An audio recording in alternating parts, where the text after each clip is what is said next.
Assalamualaikum warahmatullahi wabarakatuh. Eh, Selamat siang semuanya. Kali ini aku mau ngebahas pengalaman aku selama praktek mengajar. Jadi ceritanya aku kuliah di salah satu perguruan tinggi di Tanjung Pinang. Nggak perlu aku sebutkan namanya. Jadi waktu itu di semester 7 mau ke semester 8 itu kami ada namanya program pembelajaran lapangan, kami sebut itu PPL. Jadi aku dapat rekomendasi dari dosen aku di salah satu sekolah yang ada di daerah Kijang namanya. Nah, awalnya itu pas pertama kali aku sana aku agak canggung karena memang dari dulu memang nggak ada cita-cita buat jadi pengajar atau guru ya. Cuma rupanya selama seminggu dikasih waktu untuk observasi namanya. Nah, observasi itu gunanya untuk mengamati lingkungan dan karakteristik yang ada di sekolah tersebut. Baik itu guru-gurunya, murid-muridnya, tempat, dan cara kerja mereka. Supaya kita bisa mengikuti alur yang ada di sekolah tersebut. Selama seminggu kalian tahu nggak, eh, untuk mencari karakteristik anak-anak atau murid-murid yang sekolah di sana, siswa-siswanya itu, kalian cukup bercerita tentang pengalaman kalian yang menarik. Tapi karena background aku memang di seni, jadi aku memang sering ngeband gitu kan, terus bermusik, dan coba harus humble sebenarnya ke mereka. Jadi uh, berikan respon yang baik di awal. Dan ada satu trik supaya mereka pas jumpa kalian tuh selalu ikut kalian. Nah, trik ini aku coba dan berhasil. Aku pertama karena mungkin aku di sekolah degil ya, di selama SMA itu degil. Jadi aku deketin anak-anak degilnya itu. Supaya apa? Karena waktu itu aku berpikiran kalau anak degilnya udah diem, nggak bakal mungkin anak yang baik-baik itu bakal berisik. Aku berpikirnya seperti itu awalnya, dan aku coba lakuin di dalam kelas itu karena mereka sekolahnya lebih ke islami gitu. Jadi permasalahan yang mereka hadapi itu bukan karena mereka bolos terus ngerokok. Ya memang di semua sekolah itu ada yang ngerokok, cuman mereka ini kenapa degil karena mereka dicap sama guru-guru di tempat itu. Jadi mereka itu males mau ngelakuin hal-hal yang menuju baik gitu, males gitu. Karena mungkin mereka berpikir, oh untuk apa aku ngerjain tugas atau menghormati guru-guru ini, cuman aku tetap dicap nggak baik. Jadi mungkin mereka jadi degilnya di situ.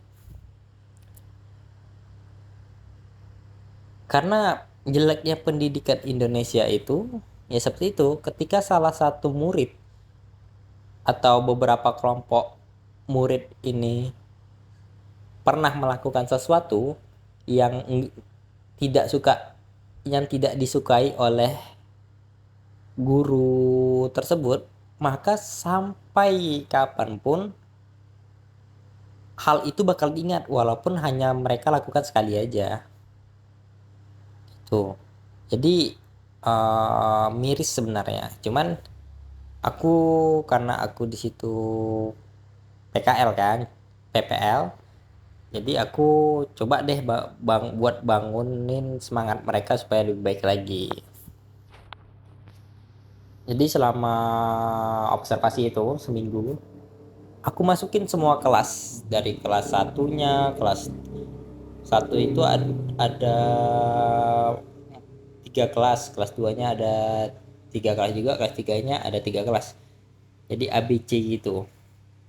Nah, jadi aku pahami karakteristik mereka. Terus uh, dan mirisnya lagi, teman-teman harus tahu,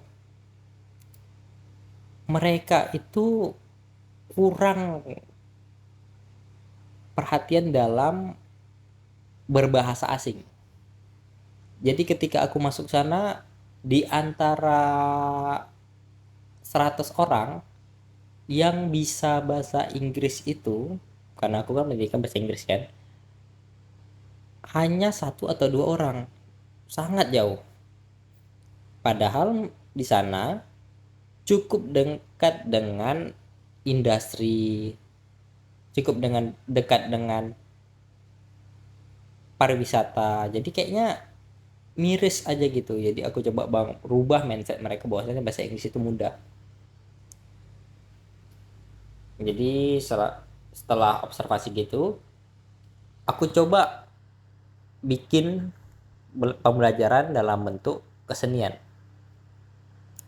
Jadi aku mengajarkan mereka itu dengan bermusik, tapi pakai bahasa Inggris. Karena waktu itu aku ngajarnya writing waktu itu kan, karena penelitian aku juga menulis gitu. Jadi uh, aku sengaja bawa gitar dari rumah aku ambil di Uban karena rumah aku di Uban kan, di Tanjung Uban. Aku bawa gitar ke sana, gitar listrik waktu itu. Jadi aku pinjam speaker sama sekolah kan. Jadi kami nyanyi sana pakai bahasa Inggris. Waktu itu nyanyinya lagu Always kan, Bon Jovi. We love you baby. Oke. Jadi mereka itu rupanya kalau untuk nyanyi itu mereka tahu. Cuman artinya itu mereka nggak tahu. Jadi karena aku pendidikan bahasa Inggris kan. Jadi nyanyi bareng-bareng terus hitungan 5 menit berapa bait itu aku suruh mereka tulis tanpa buka kamus. Terus dalam hitungan 5 menit waktu itu mereka wajib mengartikan menggunakan kamus. Kalau untuk mengartikannya wajib menggunakan kamus. Jadi setelah mereka mengartikan, otomatis kan tahu tuh tulisannya salah sama yang benar kan. Nah, aku suruh mereka nyanyi ke depan. Aku suruh hafalin dulu kan, karena mereka udah hafal. Jadi aku suruh ngapalin, terus aku suruh nyanyi di depan. Terus aku suruh ceritakan, oh apa sih arti dari bait tersebut gitu. Guna untuk merubah mindset ini, jadi aku suruh mereka menjelaskan dengan pendapat mereka. Uh, ini maksudnya gimana gitu kan, kenapa we love you baby always gitu, salah satu baitnya kayak gitu. Jadi aku suruh ceritakan, wow itu berbagai macam argumen. Cuman is okay, semua argumen kan nggak boleh disalahkan kan.